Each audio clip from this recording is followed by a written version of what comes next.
Hi, I'm Stacey Hyde and I'm back for another episode of Better Financial Health in 15 minutes or less. And today I'm going to talk about something that I hope never happens to you, but it's becoming more and more frequent as large employers right size, downsize. And what that is you become subject to a layoff most of the time through no fault of your own, but because the company has decided that they need to reduce headcount or something along those lines, or they sell off a division and the people are not moving with them. If that has happened to you or someone close to you, the key thing to do is to not panic. You want to gather the information and see what is being offered to you. In many cases, they will extend how long you can keep your health coverage. If you had an old-fashioned pension, sometimes they'll give you extra service on that. If you were not vested, and that means that the money that the company put in is your money, if you're subject to one of these layoffs, in almost all cases, you will then be vested in the employer contribution. So that's important to look at that. You want to read the fine print. There is usually, you will be asked to sign something saying that you will not sue the company in order to get these severance packages. Also, you will often be given some number of weeks of pay. Oftentimes it's a week of pay for year of service. Sometimes it can be more than that. So you really want to look at that closely and see how it's going to be paid out. Is it going to continue to be paid out just like your regular payroll is? Is it going to be a lump sum? Can you choose? You know, we're getting late in the year. It may be better for you to push some of that income into the next year if you don't already have another job lined up. So there's a couple of things that you've got to look at. If you are losing your position and you provided health care for your family, you want to look at how are you going to replace that. If you're married, can the other spouse get coverage through their employer? November 1st is open enrollment on the exchange, healthcare.gov. You could look at that.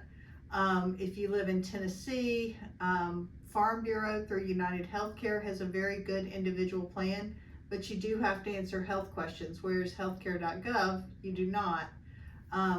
But if you are healthy, oftentimes the coverage through United Healthcare is more affordable than on the exchange, depending on your income.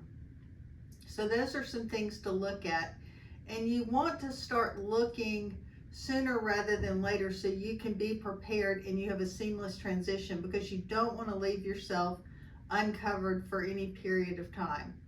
So it's important that you pay attention to those. If you're expecting to get something from HR, from their benefits team, and it has not arrived, don't be like, no, I don't see anything.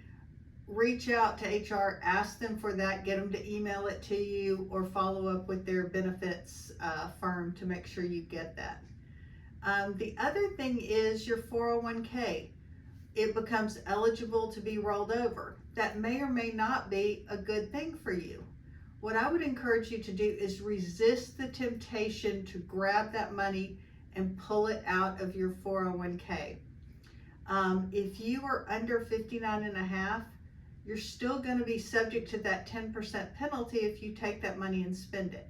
However, if you are over 55, you'll still pay taxes on the money you withdraw, but you won't pay the penalty if you are 55 when you terminate from service. If you're younger than that, you're going to pay regular income tax plus a 10% penalty, which is pretty awful realistically, because the tax rate on that is 10% plus whatever your marginal tax bracket is. And the way you figure that out is look at what your adjusted gross income, your taxable income on your last year's tax return, add to it whatever you plan to withdraw, see where that puts you on the tax table. So you may have been in a 12% bracket, but you're going to pull out $40,000 and that pushes you to the 22% bracket.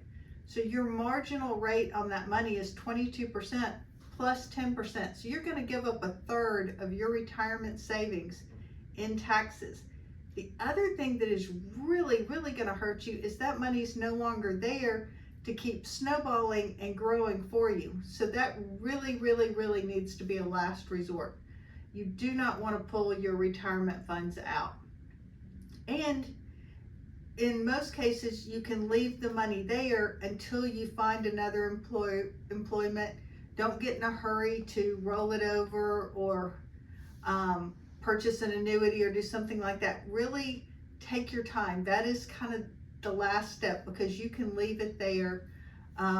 Certainly if you've got more than $5,000 in it, you can just let it sit there, and chances are that's going to be your best bet until you figure out where your next employment step is going to be.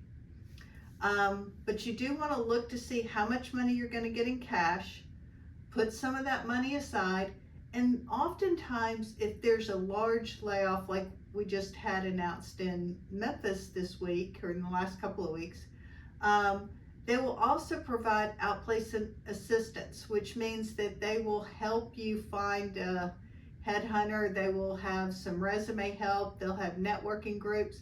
But really, you want to get out there, and this would be a good time, if you've never tried it before, to try ChatGPT.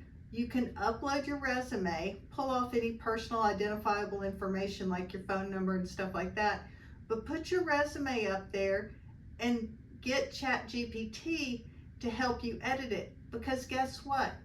Most firms now use artificial intelligence to screen resumes.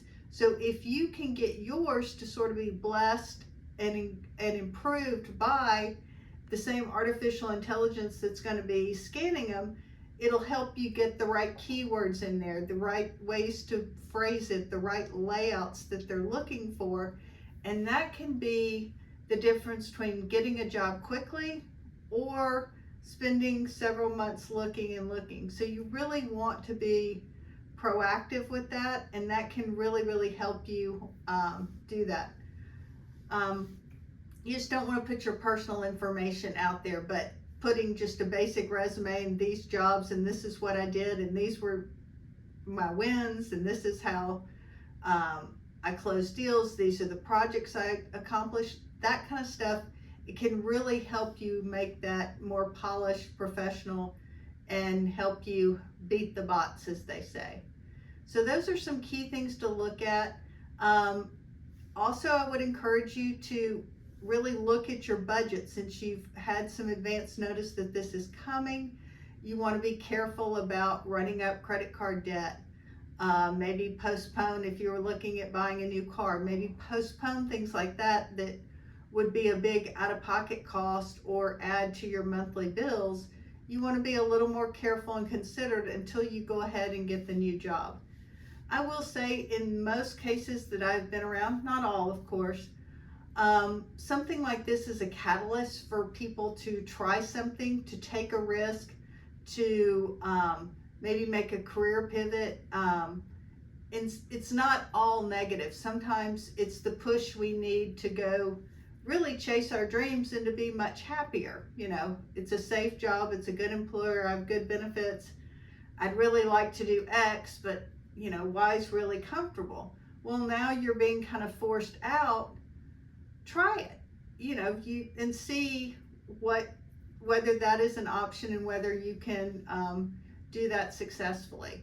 And the best way to give yourself options is to minimize your monthly bills, minimize your spending, look for savings where you can, and then start networking. Talk to your friends, talk to your coworkers, talk to people at church, talk to people that you run across in your daily life, and see what opportunities might be out there. I think you'll be pleasantly surprised. It's not as crazy as it was as far as hiring people to look people as it was coming right out of COVID, but there are still a lot of good employers looking for smart people that have a skill set.